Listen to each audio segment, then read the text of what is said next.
성경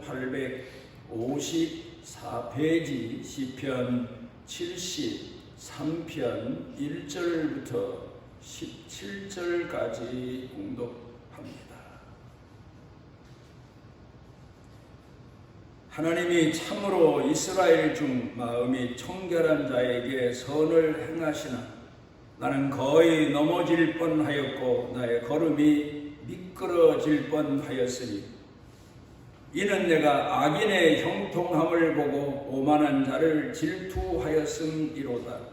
그들은 죽을 때에도 고통이 없고 그 힘이 강건하며 사람들이 당하는 고난이 그들에게는 없고 사람들이 당하는 재앙도 그들에게는 없나니 그러므로 교만이 그들의 목걸이요 강포가 그들의 옷이며 살찜으로 그들의 눈이 솟아나며 그들의 소득은 마음의 소원보다 많으며 그들은 능욕하며 악하게 말하며 높은 데서 거만하게 말하며 그들의 입은 하늘에 두고 그들의 혀는 땅에 두고 다니도다.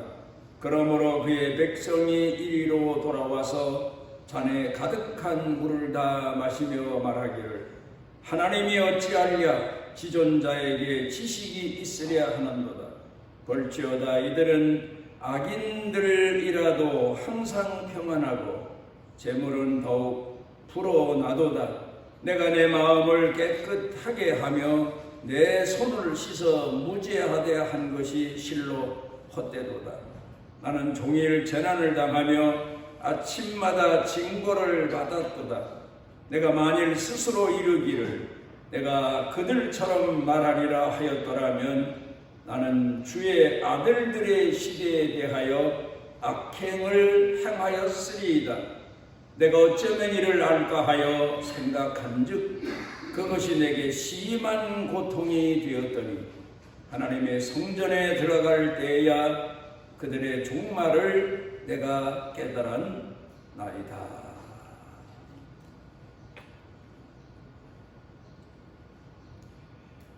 옛날 분들이 농사하시는 농사철이 되면 말씀들 하시기를 풀과의 전쟁이다.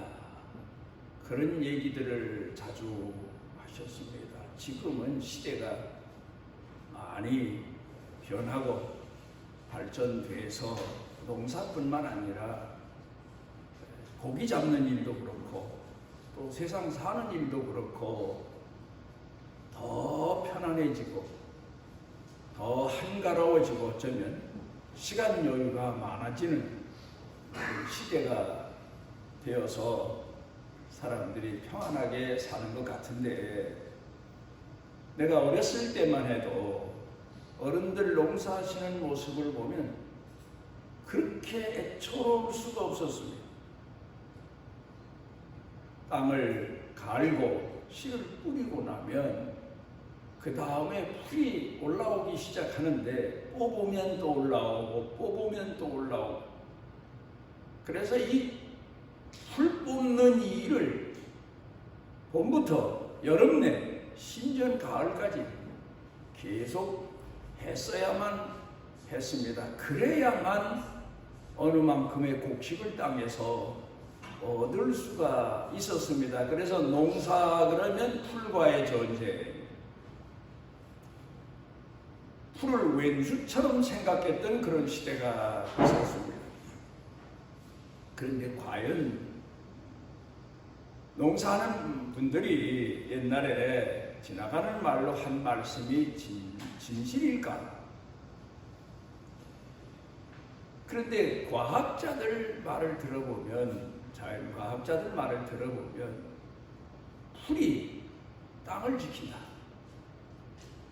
풀이 없으면 땅의 습기가 다 증발돼서 사막화 되어버리고 만다. 그래서 풀은 땅을 보호하고 지키는 역할을 한다. 그렇게 이야기를 합니다.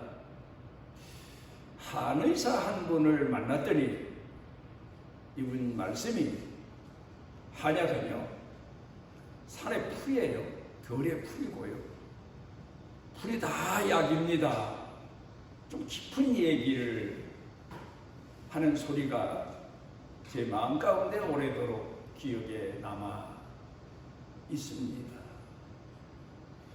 또 그런가 하면 옛날 못 살 때 보릿고개를 해마다 겪을 때에 가난하게 살 때, 우리나라 전체가 다 가난할 때 봄에 풀이 나면 나무를 뜯어다가 양식으로 삼기도 했습니다. 과연 농사하는 사람에게 있어서 농사철 처음부터 끝까지 농사하는 분들을 괴롭히는 풀이 웬수냐? 우리가 한번 깊이 생각을 해보면서 우리 인생사로 돌아가서 오늘 우리의 삶을 돌아보는 시간이 되었으면 합니다. 보통 사람들이 가지고 있는 인생사에 대한 의식이 세 가지로 나누어집니다. 먼저는 인생 삶이라고 하는 것은 전쟁터다, 싸움터다. 강한 자는 이기고 약한 자는 먹히고 약한 자는 망하는 그런 게 바로 인생사다. 그렇게 얘기하는 사람들이 많습니다. 어떻든 삶에서 남을 능가해야 된다, 이겨야 된다, 먹지 않으면 먹힌다, 이런 사고방식을 가지고 사는 사람들이 많습니다. 어쩌면 이런 의식이 공산주의 의식일 수도 있습니다. 어떤 방법을 통해서도 이겨야 된다, 그런 의식을 가지고 공산주의자가 아니라도 사회생활을 하는 그런 사람들이 많습니다. 어떻든 남을 이겨야 된다. 선한 방법으로 이기는 거야 좋지만 수단 방법 가리지 않고 이겨야 된다. 그런 의식을 가지고 사는 사람들이 있습니다. 또 그런가 하면 어떤 사람들은 인생사는 바로 운동선수들이 경기장에서 경기하는 것과 같다. 1등만 살아남는다. 남을 능가해야 된다. 그래서 노력해야 된다. 남보다 잘나야 된다. 남보다 앞서야 된다. 이런 의식을 가지고 살아가는 사람들이 많습니다. 그런데 사도 바울은 성도들을 향해서 편지를 쓸 때에 세상 사람들이 생각하고 가지고 있는 의식을 좀 더 깊이 헤아려서 우리 신앙생활이라고 하는 것은 싸움인데 영적인 싸움이다. 그런데 그 싸움은 남과의 싸움, 이익권의 싸움, 이런 싸움이 아니라 정욕과의 싸움, 죄와의 싸움이다. 아주 깊은 의미의 말을 했어요. 그런가 하면 또 사도 바울은 우리 신앙생활은 경기하는 자와 같다. 경기하는 자에게 필요한 것은 지금도 우리가 이 경기하는 운동하는 프로를 많이 보는데 그 결과를 보는 겁니다. 그들이 그 경기장에 나서기까지 훈련 과정, 그건 원래 그렇게 생각지 않아요. 저 사람 원래 뛰어난 경기 재능을 가져서, 물론 재능도 있긴 있어요. 그렇지만 신하는 훈련이라고 말할 만큼 훈련에 훈련을 거듭해서 경기장에 나가서 승리자가 되는 걸 보게 되는데, 사도 바울은 그런 의미에서 우리 신앙생활하는 사람들은 연단의 연단, 훈련의 훈련 과정을 통해서 영적으로 성공하고 승리하는 승자의 길을 걷고 있다. 우리 인생이 그렇다. 그렇게 말합니다. 그런가 하면 보통 사람들이 가지고 있는 의식입니다. 아마 어렸을 때, 어린아이 때에 막 자란 아이들이 가지고 있는 의식이 아닐까. 인생이 뭐냐. 마치 에덴 동산 낙원처럼 꽃밭으로 보는 그런 사람들이 있습니다. 그런 사람들을 가리켜서 흔히 하는 얘기가 저희들 들었다. 인생을 모르는구나. 인생이 그렇게 쉬운 거냐? 거저 사는 줄 아느냐? 행복의 꿈만 꾸는 그런 곳이 인생인 줄 아느냐?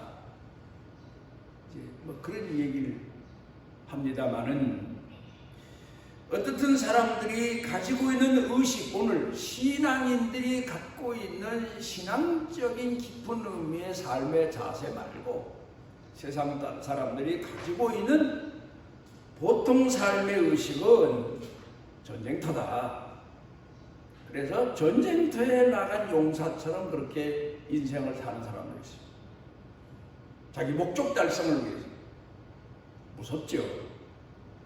얼마나 많은 사람에게 피해를 주는지 모르고 전쟁이 일어나면 많은 사람이 죽고 많은 사람이 다치고 상처 입고 하는 것처럼 그런 사람들 주변은 많은 사람들이 다쳐요. 상처를 입고 그 사람들 때문에 심지어 낙심이 돼서 인생을 포기하는 그런 사람들을 요 근간에 TV 뉴스에서 많이 보지 않습니까?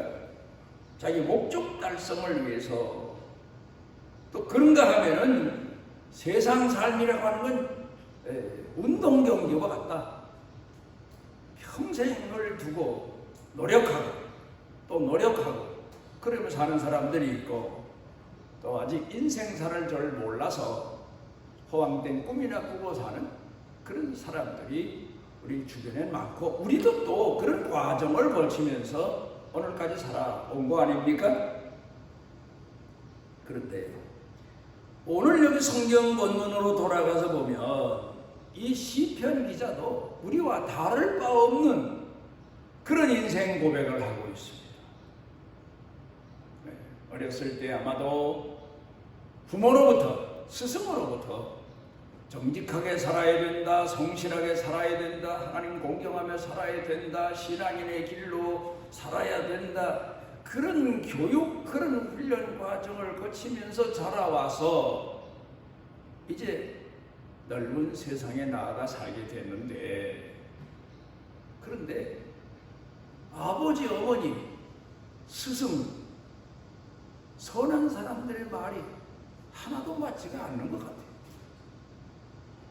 그래서 오늘 성경 본문 16절, 17절에 보게 되면 넘어질 뻔했다.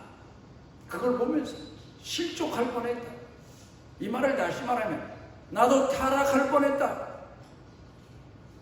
악인들이 형통하는 걸 보고 악인들이 번성하는 걸 보고 그런데 악을 저지르면 몇 년 후에 내 눈앞에서 벌받는 걸 봐야 되는데 아니 이 세상에 그 사람 마지막 죽을 때에도 의인은 가난하게 찌들어 병들어 살다가 죽는데 세상의 악인들이 그렇게 편안하게 오히려 사람들로부터 존경을 받아가며 죽는 모습을 보면서 과연 하나님이 살아계신가?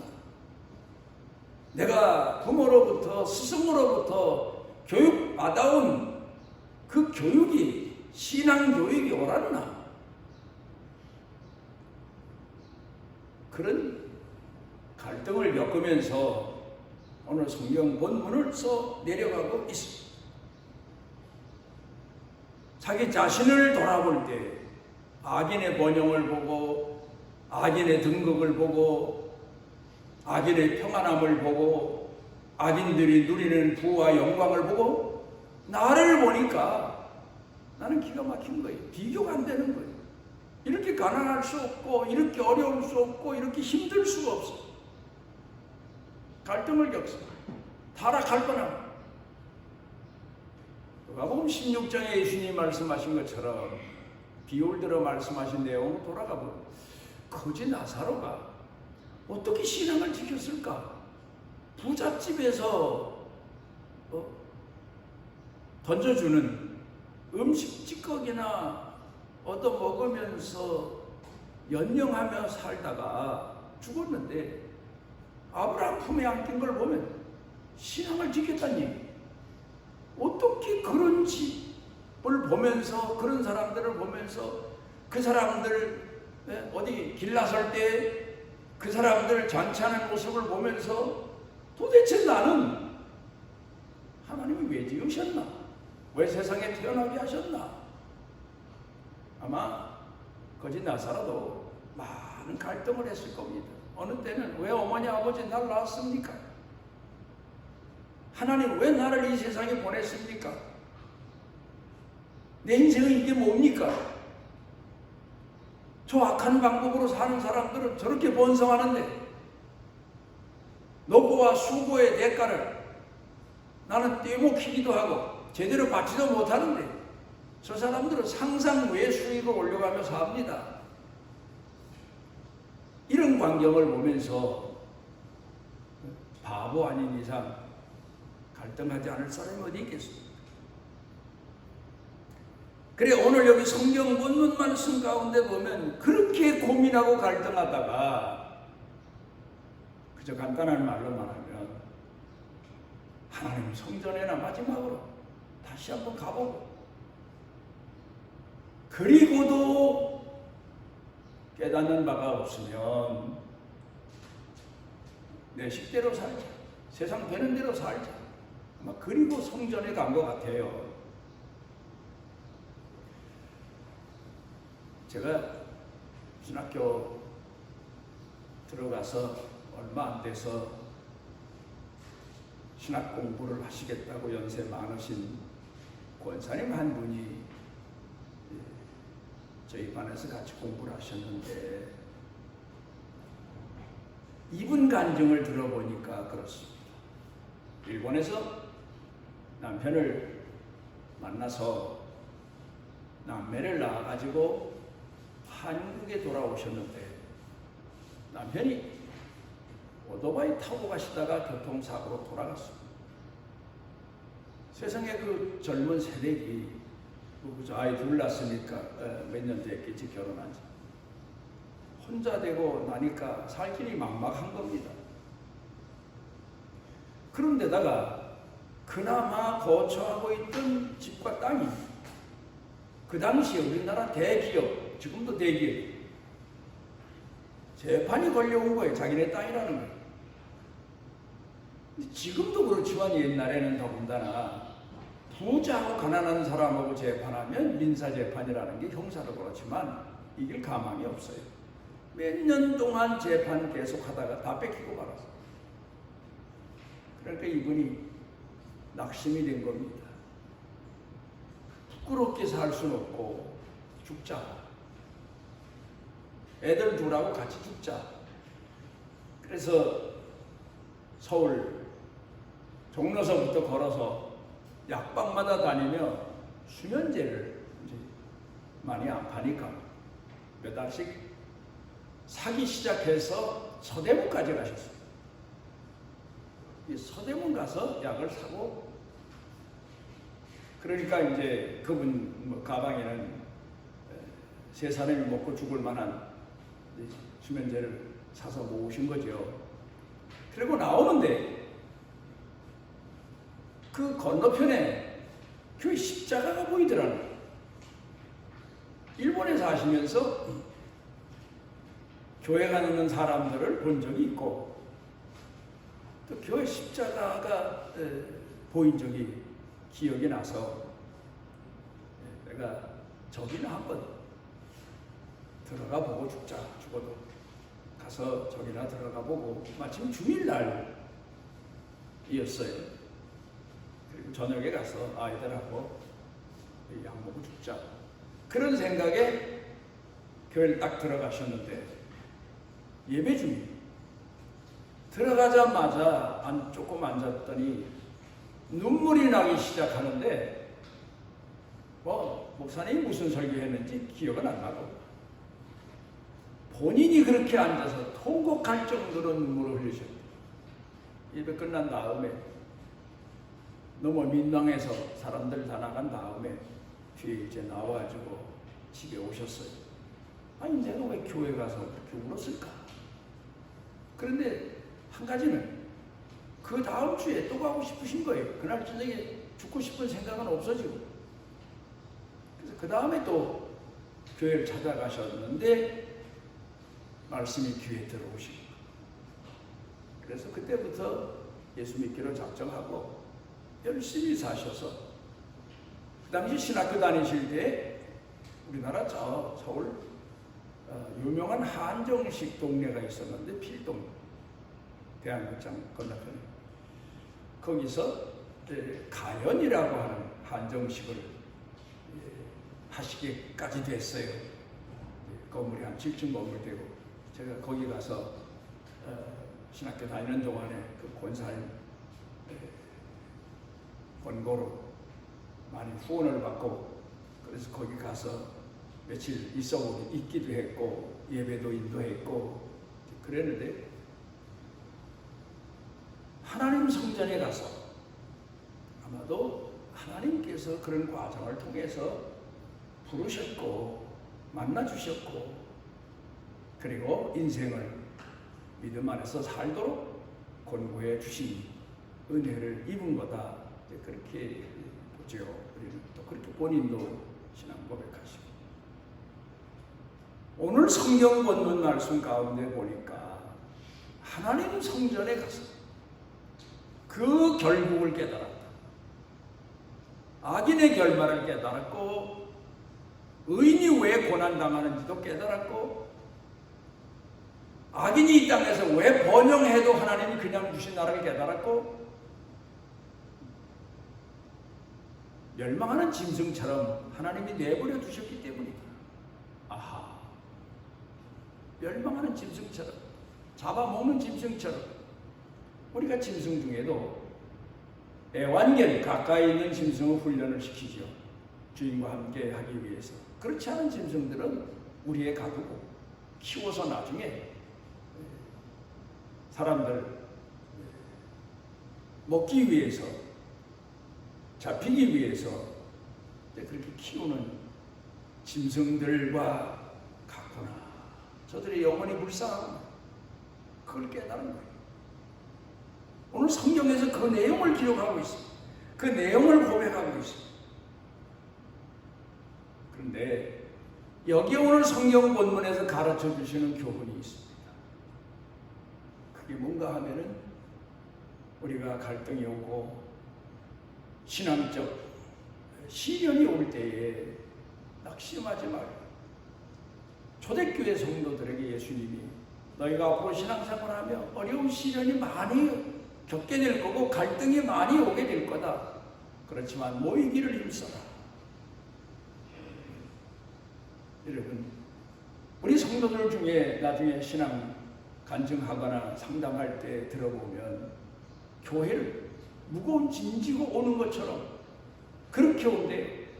그런데 와 예배 드리면서 찬송 부르면서 말씀 들으면서 마음의 감동을 받고 회개하고 하나님 자기 자신의 갈등과 시련의 그 내용들을 깨닫고 힘을 얻고 돌아간 그런 얘기들을 많이 합니다. 아, 저 얘기가 내 얘기였구나. 오늘 나에게 하나님께서는 이런 깨달은 은혜를 주시는구나. 그래서 신앙생활을 하는데 주일날 어떤 때에는 그래요. 예수 잘 믿는다고 해서 매일 주일이 기쁘고 즐거운 그런 날만은 아니에요. 어떤 때에는 무거운 짐 지고 오듯 목사인 저도 기도하러 올 때도 그렇고 또 어떤 때에는 목회하는 동안에도 정말 십자가 지고 교회 가는 것처럼 그런 마음으로 갈 때가 많았어요. 그런데 가서 예배 드리고 나면 큰 힘을 얻어 그 사실을 수도 없이 경험했기 때문에 내가 마음이 무겁고 삶이 힘들어도 하나님이 나에게 성령을 통해서 오늘도 위로를 주신다. 그 믿음 가지고 성전에 올라가면 틀림없이 하나님이 은혜 주시고 치유해 주시고 목회하기 힘들 때 그런 적 수도 없이 많습니다. 그런데 여기 보면 예수님 당시에 많은 죄인들이 타락한 사람들이지요. 예수님 말씀을 듣고는 깨닫지 않습니까? 회개하지 않습니까? 그리고 하나님 앞에 돌아오지 않습니까? 그 죄인들이 누굽니까? 어렸을 때 다 부모로부터 하나님 공경하는 신앙을 교육받았던 사람들이에요. 그런데 사춘기 때 자라면서 어떤 일로 인해 시험 들어서 세상으로 돌아가 버린 사람들이, 타락해버린 사람들이. 그러니까 오늘 여기 성경 본문 말씀 가운데서 우리에게 주시는 교훈은 성소에 들어가서 알았나이다. 그 결말을 꼭 성전에 와서 예배 드릴 때만이 아닙니다. 예배를 드릴 때 알았나이다. 기도할 때 알았나이다. 말씀을 볼 때 알았나이다. 말씀을 들을 때 알았나이다. 그 고백입니다. 그러니까 우리는 고민하고 갈등하고 삶이 힘겹고 무거울 때 하나님의 말씀을 봐야 됩니다. 그럼 깨닫게 해주십니다. 어쩌면 이렇게 나를 위해서 여기 이 말씀이 기록되어 있나 감동을 받을 때가 참 많습니다. 그런데 왜 그러면 의인이 고난을 당해야 되나? 이런 갈등의 과정을 왜 거쳐야 되나? 연단입니다. 그로 인하여서 자기 자신을 돌아보게 되고 자기가 죄인임을 깨닫게 되고 타락한 인성을 가지고 있음을 회개하게 되고 그런 과정을 통해서 하나님이 원하시는 성숙한 사람, 초라한 사람, 그런 건강한 신앙인으로 살아갈 수 있기 때문에 하나님께서 우리 믿는 성도들을 그 어렵고 힘든 과정을 거치게 하시는 겁니다. 제자들이 예수님께 여쭤봤습니다. 예수님, 땅에 씨를 뿌렸는데 곡식만 나와야 되는데 가라지도 나왔습니다. 가라지를 뽑아버릴까요? 가만둬라. 가라지 뽑다가 곡식까지 뽑으니까 염려된다. 농사해본 분들은 알잖아요. 풀이 작았을 때 뽑아도 되지만 풀 잘못 뽑다가 곡식까지 뽑아버리는 경우 있잖아요. 그 내용을 가만히 생각해 보면 하나님께서 의인과 악인을 같이 같은 장소에서 뿌리 내리고 살아가게 하시는데 그래도 우리가 믿음을 갖는 것은 하나님은 곡식을 연단시켜서 열매 맺게 하시고 걷어가시고 가라지는 나중에 추수 때 불살라 버리신다. 그런 교훈의 말씀을 주시면서 우리가 이 땅에서 어려움을 당하고 역경을 당하고 고난 당하고 악인 앞에서 갖가지 핍박을 당할 때 낙심하지 말 것은 하나님 우리와 함께 하신다. 결과는 하나님의 주권 안에 있다. 이 사실을 우리가 믿고 오늘을 살아가게 되는 것. 우리가 오늘도 성경 본문의 말씀을 돌아가서 보면 내 얘기구나. 내가 이런 과정을 거쳐서 오늘 하나님 앞에 깨달은 신앙인은 또 하나님께서 나에게 이런 과정을 통해서 나 자신을 돌아보게 하셨구나 하는 신앙 고백을 할 수 있게 되는 겁니다. 시편 기자 고백처럼 우리도 살아가면서 앞으로 많은 시험과 역경 앞에서 넘어질 뻔하는 그런 위험과 역경을 당할 수도 있고 갈등할 수도 있고 낙심할 수도 있고 또 타락의 길로 들어설 수도 있습니다. 그러나 곧 그럴 때 하나님의 말씀으로 돌아가서 성소로 돌아와서 하나님을 찾고 하나님을 의지할 때 성령께서 그 빛을 비추어 주셔서 해답을 주셔서 우리가 오늘도 신앙인의 길을 걸어갈 수 있게 해주신다는 확신을 가지고 오늘을 살아가야 될 겁니다. 기도하십시오. 오늘 우리를 주님 성전에 이르게 하시고 우리를 권고해 주시고 우리의 생각과 마음의 눈이 열려져서 우리의 종말도 악인의 종말도 바라보고 하나님 앞에 깨어날 수 있도록 때마다 은총 주시는 은혜를 감사드립니다. 하나님 공경하는 이 믿음을 가슴에 안고 우리 평생에 어려운 시련과 역경 앞에서 굴하지 아니하고 주님과 동행함을 믿는 믿음으로 영적으로 싸워 승리하는 축복의 성도들 되게 해 주옵소서. 예수님 이름으로 기도드리옵나이다. 우리가 낙심할 때, 죄인 되었을 때 우리를 버려두지 아니하시고 찾아오셔서 권고해 주시고 깨닫게 해 주시고 다시 손잡아 주시고 이끌어 주시는 우리 주 예수 그리스도의 무한하신 은혜와 만세전에 택하신 우리들을 포기치 아니하시고 품에 품으시고 끝까지 사랑하시는 아버지 하나님의 만극하신 사랑과 우리 속에 내재하셔서 빛을 비추어 주시고 우리 평생에 주의 사랑과 은혜를 가슴에 안고 살게 하시는 성령님의 능력의 은총이 사랑하는 자녀들 머리 위에 영육간에 사는 생활 중에 가족 중에 일터 경영 중에 그리고 온 교회 중에 넘치고 넘치도록 함께 하시기를 축원하옵나이다.